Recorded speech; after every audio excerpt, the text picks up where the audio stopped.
এটা এক ধরনের কচু। আসলে এটার সঠিক নাম আমি জানি না। আমরা আঞ্চলিক ভাষায় এটাকে বাবু কচু বলি। এটা গলা ধরে না, এইজন্য এটাকে বাবু কচু বলা হয়। কচুটা আমি রান্না করব ডাঁটা, আর কচুর পাতাগুলো আমি ভর্তা করব। এখানে আমি শুটকি মাছ নিয়েছি, কাছ থেকে দেখাচ্ছি দেখেন। শুটকি মাছগুলো শুকনা। বাজারে অনেক ধরনের শুটকি মাছ আছে, যেগুলো শুকনা ওগুলো নেওয়ার চেষ্টা করবেন। যেগুলো ভেজা ওগুলো লবণ দেওয়া থাকে, ওইটা কিন্তু অতটা খেতে ভালো লাগে না। এই জন্য শুটকি মাছ কেনার সময় অবশ্যই দেখে নেবেন। আমি শুটকি মাছগুলো ভেজে আমি এখানে গরম পানি দিয়ে কিছুক্ষণ ভিজিয়ে রাখবো, তাহলে শুটকি মাছগুলো নরম হয়ে যাবে। আমি চুলাটা কিন্তু অফ করে দিয়েছি, দিয়ে শুটকি মাছগুলো আমি গরম পানিতে ভিজিয়ে রাখলাম প্রায় 10 মিনিটের মতো। আর এই দিকে আমি ওই কড়াইয়েই দিয়ে দিব তেল। তেল দিয়ে পেঁয়াজ কুচি আর দিয়ে দিলাম কিছুটা কাঁচামরিচ কুচি, আস্ত জিরা, এগুলো একটু ব্রাউন কালার করে আমি ভেজে নিব।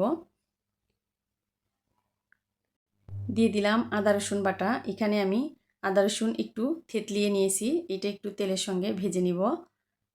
কিছুক্ষণ ভেজে নেওয়ার পর আমি এখানে দিয়ে দিব সামান্য একটু গরম পানি, দিয়ে দিব হলুদ গুঁড়া, শুকনো মরিচের গুঁড়া, স্বাদ অনুযায়ী লবণ।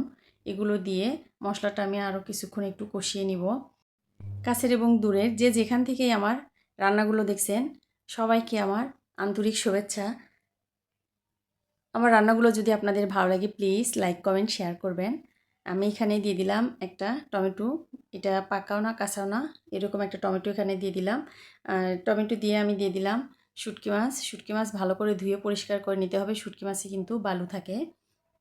পরিষ্কার করে ধোয়া না হলে কিন্তু তরকারি খেতে কিন্তু খিসখিস করবে, যেটার জন্য ভালো লাগবে না। এখানে আমি কচুর ডাঁটাগুলো কেটে ধুয়ে পরিষ্কার করে নিয়েছি।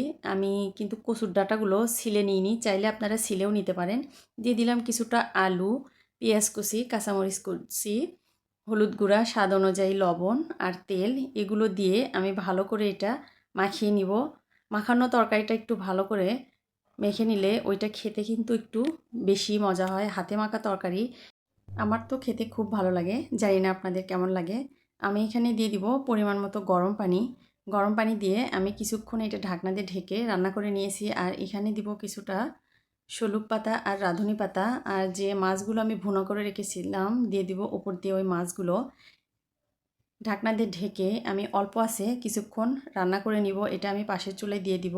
আর এখানে আমি নিয়ে নিব কিছুটা রসুন, পেঁয়াজ কুচি, কাঁচামরিচ, আর এতে দিয়ে দিব সামান্য লবণ। দিয়ে আমি এগুলো একটু ব্রাউন কালার করে ভেজে নিব। এগুলো সুন্দর করে অল্প আছে ভেজে নিতে হবে। আমি কিন্তু এখানে কোনো প্রকার পানি ব্যবহার করি নাই। এগুলো ভেজে নিয়ে আমি এগুলো দিয়ে ভর্তা করব। যে কচুর পাতাগুলো রেখেছিলাম ওগুলো আমি ভর্তা করে নিব। এটা আমি সুন্দর করে ভেজে উঠিয়ে রাখবো। এই কচুটা কিন্তু গলা ধরে না, এই জন্য এটাকে আমরা বাবু কচু বলি। আসলে জানি না এটার সঠিক নাম কি। আপনারা যদি কেউ জানেন অবশ্যই কমেন্ট করে জানাবেন এই কচুর আসলে সঠিক নাম কি। আমি কচু শাক দিয়ে সামান্য একটু লবণ দিয়ে দিলাম, দিয়ে ঢাকনা দিয়ে ঢেকে কিছুক্ষণ জাল করব, তাহলেই কচু থেকে পানি বের হয়ে আসবে। আমি কিন্তু কচুতে কোনো পানি দিই নাই। দেখলাম কচুটা সিদ্ধ হয়েছে কিনা, হ্যাঁ একদম সিদ্ধ হয়ে গেছে। এই পানিটা ভালো করে শুকিয়ে নিব। আপনারা চাইলে কিন্তু এই কচুটা হাতেও ভর্তা করে নিতে পারেন। আমি এটা শিলপাটায় ভর্তা করে নিব। যে পেঁয়াজ, রসুন, মরিচ আমি ভেজে রেখেছিলাম ওগুলোও শিলপাটায় বেটে কচুর সঙ্গে ভর্তা করে নিব। আমি এখানে কয়েকটা কাঁচামরিচ আর 2টা শুকনো মরিচ ব্যবহার করেছি। সবগুলো কাঁচামরিচ কিন্তু ব্যবহার করে নাই। ভর্তাটা আমি 2 ভাগ করে নিয়েছি, এক ভাগে একটু ঝাল বেশি দিয়েছি আর এক ভাগে একটু ঝাল কম দিয়েছি। আমার শুটকি মাছের তরকারিটাও হয়ে গিয়েছে। আপনাদের কেমন লেগেছে অবশ্যই কমেন্ট করে জানাবেন। আর কচুটা আমি ছিলে নিইনি, এই জন্য কালারটা এমন হয়েছে। সবাই ভালো থাকবেন, সুস্থ থাকবেন। আল্লাহ হাফেজ।